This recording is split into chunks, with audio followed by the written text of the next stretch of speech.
Tu peux avoir ma compagnie si tu me bats avec cette ferraille. La voix de Richard Hale avait traversé le parking assez forte pour que tout le monde l'entende. Un vieux concierge noir se tenait là, calme, tenant les clés d'une Cadillac de 1930 cabossée. Les téléphones se sont levés, les murmures se sont répandus. Pourquoi Hale voulait-il faire une course? Et pourquoi le vieil homme avait-il accepté si facilement? Quelques instants plus tard, quelque chose auquel aucun d'entre eux ne s'attendait a commencé à se dérouler. Avant d'aller plus loin, nous aimerions que vous cliquiez sur ce bouton d'abonnement. Votre soutien est très important pour nous et nous aide à vous apporter encore plus d'histoires puissantes. Maintenant, commençons. Richard Hale aimait avoir le contrôle. Il aimait la façon dont les gens s'écartaient lorsque sa Ferrari rouge entrait sur le parking de l'entreprise chaque matin. Mais cet après-midi-là, le rythme avait changé. Sa place de stationnement habituelle était occupée par une Cadillac poussiéreuse de 1930 qui semblait être sortie d'un autre siècle. Il s'est arrêté de marcher. Ses invités se sont arrêtés avec lui. L'un d'eux a chuchoté. « Qui a garé cette relique ici ?» La mâchoire de Hale s'est crispée. La chaleur montait du trottoir et l'air sentait l'huile de moteur de la vieille voiture. Quelques employés traînaient à proximité, murmurant comme le font les gens lorsque quelque chose d'inhabituel rompt la routine. Le propriétaire de la Cadillac, un concierge noir, âgé, nommé Lewis Carter, marchait vers le véhicule d'un pas tranquille, tenant un trousseau de clés qui tintait contre son pantalon de travail usé. Il ne semblait pas remarquer la foule qui le regardait. Il s'est juste essuyé les mains sur une serviette, a plissé les yeux devant la peinture fanée et a déverrouillé la porte. Hale s'est avancé. « Vous vous êtes garé ici ?» Lewis a levé les yeux, confus pendant une demi-seconde, puis a hoché la tête. Toutes les autres places étaient prises. Hale a ri. Ce n'était pas un son amical. Vous pensiez que garer votre ferraille à côté d'une Ferrari était une bonne idée. Ses invités ont échangé des regards. L'appareil photo d'un téléphone s'est allumé. Quelqu'un a chuchoté « ça va être bon ».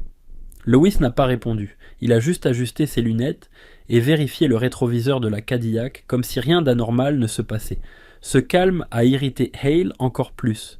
Il s'est approché, baissant légèrement la voix, juste assez pour maintenir l'attention. « Vous savez à qui appartient cet endroit ? Ça ne change rien à l'endroit où se trouvait l'espace libre, a dit Lewis. Son ton est resté neutre, presque poli. Plus d'employés sont arrivés, formant un cercle lâche. Quelques-uns ont souri d'un air suffisant. Un type a marmonné « Ce vieil homme va se faire écraser ». Hale aimait l'attention. Il a pointé les deux voitures. « Je vais vous dire quoi, puisque vous êtes assez courageux pour vous garer à côté de moi, rendons ça intéressant. » Il s'est penché avec un sourire suffisant. « Faites la course avec moi. Si cette antiquité me bat, vous pouvez avoir ma compagnie. » Une onde de choc a traversé la foule. Quelqu'un a haleté. Un autre a chuchoté « Il est sérieux ». Lewis a cligné des yeux, lentement, comme si les mots mettaient un moment à s'installer. « Vous voulez faire la course pour une place de parking ?»« Non, a dit Hale. Je veux montrer à ces messieurs à quoi ressemble le vrai pouvoir. » Il a tapoté le capot de la Ferrari, appréciant le reflet des caméras de téléphone qui clignotaient. « À vous de décider. » Lewis a regardé la Cadillac. Ses doigts ont tapoté légèrement le métal, un petit mouvement réfléchi.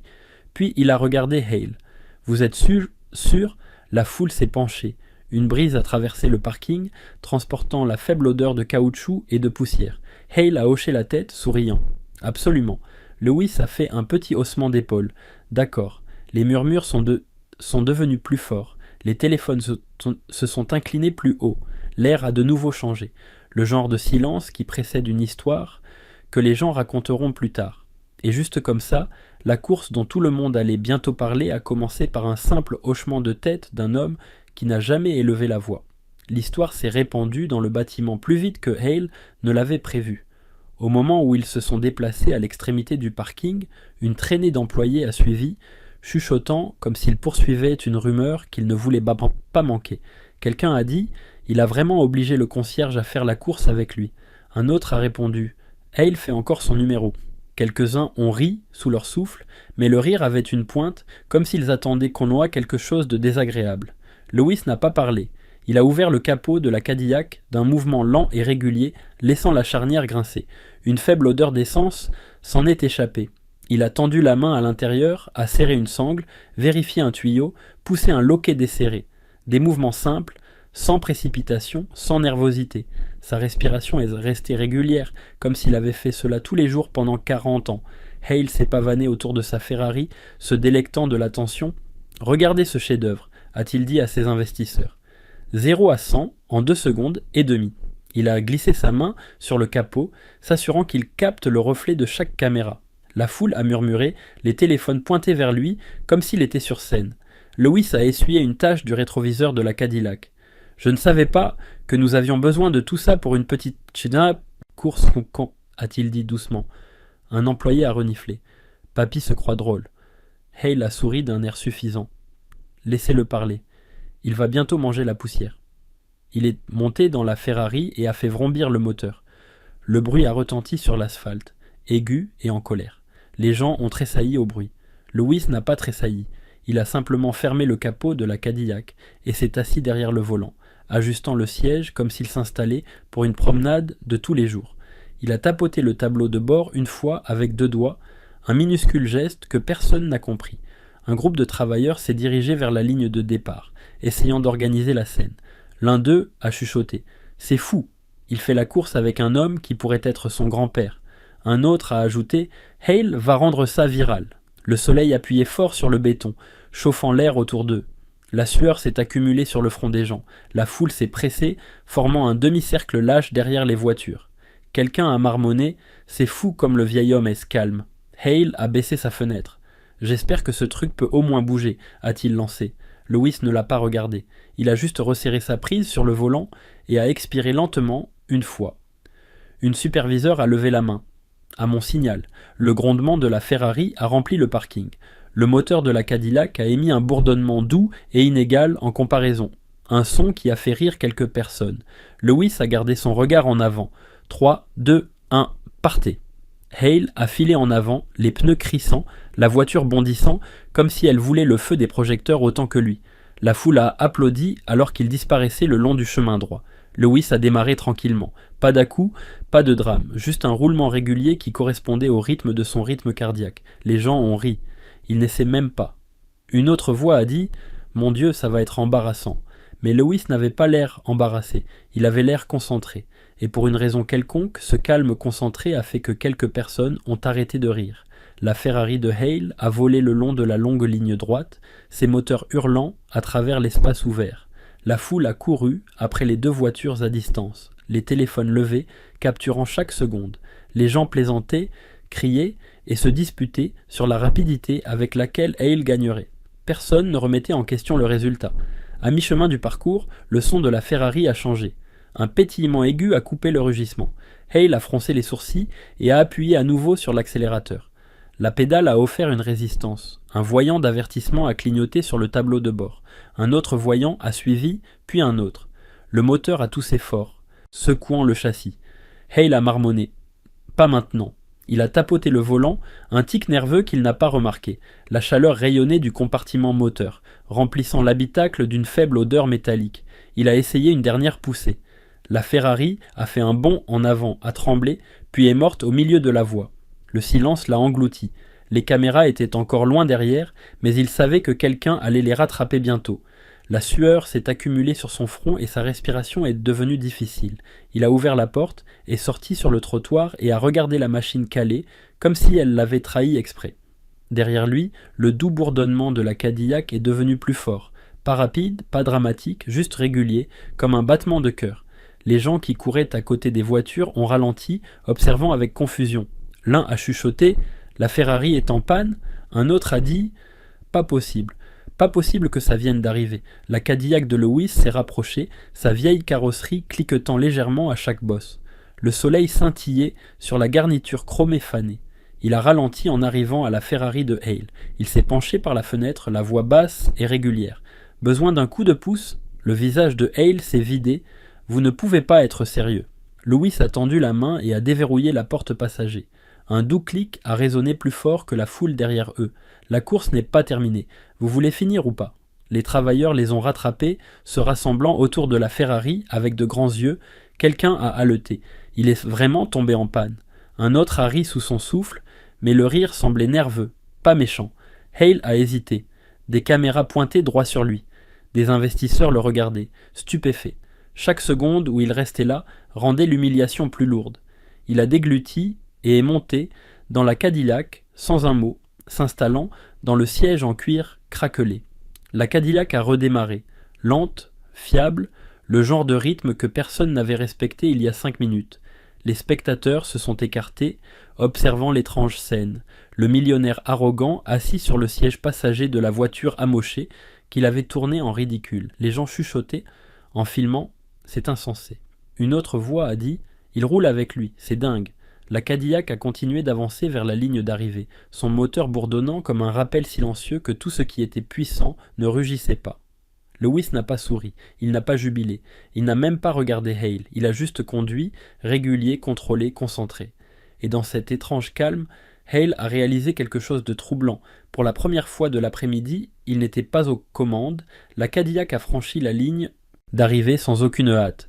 Pas de rugissement, pas de spectacle, juste un doux grondement qui a rendu la scène encore plus étrange. Les travailleurs et les invités se sont entassés sur la ligne, attendant d'enregistrer le moment. Lorsque la vieille voiture s'est arrêtée, tous les yeux se sont fixés sur le côté passager. La porte s'est ouverte. Hale est sorti. Son visage était pâle. Sa chemise collée à son dos à cause de la chaleur et de l'humiliation. Les téléphones se sont inclinés plus près, capturant chaque tressaillement de sa mâchoire, chaque respiration malaisée. Quelqu'un a chuchoté « Il a perdu son propre défi ». Un autre a marmonné. Le gars conduisait une Ferrari et il s'est quand même fait transporter jusqu'à la ligne d'arrivée. Lewis est sorti lentement, s'étirant les jambes, se frottant le genou, comme si ce n'était qu'un jour de travail ordinaire. Il n'a pas parlé, il n'a pas souri. Il est juste resté là, laissant le moment respirer. Le silence autour de lui est devenu plus lourd, enveloppé d'incrédulité et d'un peu de malaise. Hale s'est raclé la gorge. Écoutez tout le monde, ce n'était pas exactement ce à quoi ça ressemblait. Sa voix s'est brisée. Une caméra a zoomé. Des investisseurs se sont avancés, le visage tendu. L'un d'eux a dit doucement « Richard, c'est mal ». Un autre a ajouté « Le conseil d'administration regarde le live stream ». Hale a essayé de se défendre. La Ferrari a eu un problème mécanique, ce n'est pas un jeune employé qui a coupé la parole. Vous avez dit qu'il pouvait avoir la compagnie s'il gagnait. Son ton n'était pas irrespectueux, juste factuel. Un autre travailleur a hoché la tête. Nous l'avons tous entendu. Les lèvres de Hale se sont pressées en une ligne mince. Ses mains tremblaient légèrement alors qu'il les fourrait dans ses poches. Le poids des yeux de la foule l'a piégé. Le pouvoir qu'il commandait habituellement lui a échappé. Les téléphones continuaient d'enregistrer, capturant l'effondrement lent d'un homme qui avait construit son identité sur la domination. Louis s'est avancé enfin. Il s'est essuyé les mains sur sa serviette, a regardé Hale droit dans les yeux et a parlé d'une voix calme. « Je n'ai pas fait la course pour votre compagnie. J'ai fait la course parce que vous l'avez demandé. » Un murmure a couru à travers la foule. Quelqu'un a chuchoté « Il le laisse s'en tirer ». Un autre a secoué la tête. « Il est différent. Il n'est pas mesquin. » Louis a continué. « Je ne suis pas là pour vous prendre quoi que ce soit. Pas votre travail, pas votre argent. Je voulais juste finir ce que vous aviez commencé. » Hale a cligné des yeux, incertain d'avoir bien entendu. La tension dans ses épaules s'est relâchée d'une fraction. Mais l'embarras n'a pas disparu. Les investisseurs se sont rapprochés. L'un d'eux a dit « Richard, votre comportement d'aujourd'hui donne une mauvaise image de cette entreprise. » Sa voix est restée calme mais perçante. Un autre a ajouté « Vous vous êtes moqué d'un employé devant la caméra, vous avez causé un spectacle public, vous avez entraîné des invités là-dedans. » La présidente du conseil d'administration, arrivée quelques minutes plus tôt, a croisé les bras. Nous ne pouvons ignorer ce niveau de conduite non professionnelle. Hale a dégluti. Ses yeux ont balayé la foule, cherchant une échappatoire. Aucune n'est apparue. Lewis a fait un petit pas en arrière, donnant à Hale l'espace pour faire face à ses conséquences. Pas de grand discours, pas de pose de victoire, juste une présence tranquille qui rendait la vérité plus difficile à éviter. Les gens continuaient de filmer en silence. Le changement de pouvoir était complet, et personne n'avait besoin de l'annoncer. Le conseil d'administration a rencontré Hale en privé. Mais la foule avait déjà pressenti l'issue. Le mot s'est répandu rapidement. Suspension, enquête, examen de la direction. Les employés chuchotaient en retournant à l'intérieur, rejouant le moment où la Cadillac a transporté Hale après la ligne d'arrivée. Certains secouaient la tête, d'autres souriaient un peu, incertains de la façon de gérer un renversement si évident. Lewis ne s'est pas attardé. Il est retourné à sa vieille voiture, se déplaçant avec le même rythme tranquille qu'avant la course. Il a vérifié la poignée de porte, brossé la poussière du siège et s'est glissé à l'intérieur comme si la journée était déjà terminée. Quelques travailleurs se sont approchés de lui, lui offrant de douces félicitations. L'un a dit « Vous avez gardé votre calme, monsieur. Respect. » Lewis a hoché la tête une fois. « Je n'avais pas besoin de plus que ça. » La présidente s'est arrêtée à côté de sa fenêtre. « Si vous êtes d'accord, nous aimerions que vous nous conseilliez sur l'amélioration de la culture d'entreprise. Nous avons vu comment vous avez géré tout ça. » Son ton exprimait un respect sincère. Lewis y a réfléchi, puis a fait un petit signe de tête. Si ça aide les gens à mieux se traiter, bien sûr. Alors qu'il s'éloignait, le moteur de la Cadillac a bourdonné dans l'air chaud, stable et imperturbable. Derrière lui, l'entreprise bourdonnait des retombées et du changement. Devant lui, la route s'étendait, ouverte, tranquille. Les gens en ligne ont rejoué le clip pendant des jours. Pas pour la course, pas pour le problème de voiture. Pour l'instant, le millionnaire était assis sur le siège passager de l'homme qu'il avait tourné en ridicule. La leçon a frappé plus fort que n'importe quel rugissement de moteur. La constance bat l'orgueil, le respect dure plus longtemps que le pouvoir, et l'homme le plus silencieux de la pièce peut finir par diriger toute l'histoire. Si ce moment vous a touché, ne faites pas défiler. Il y a d'autres histoires où l'arrogance chute et le caractère gagne. Suivez maintenant et regardez le prochain chapitre dès qu'il arrive.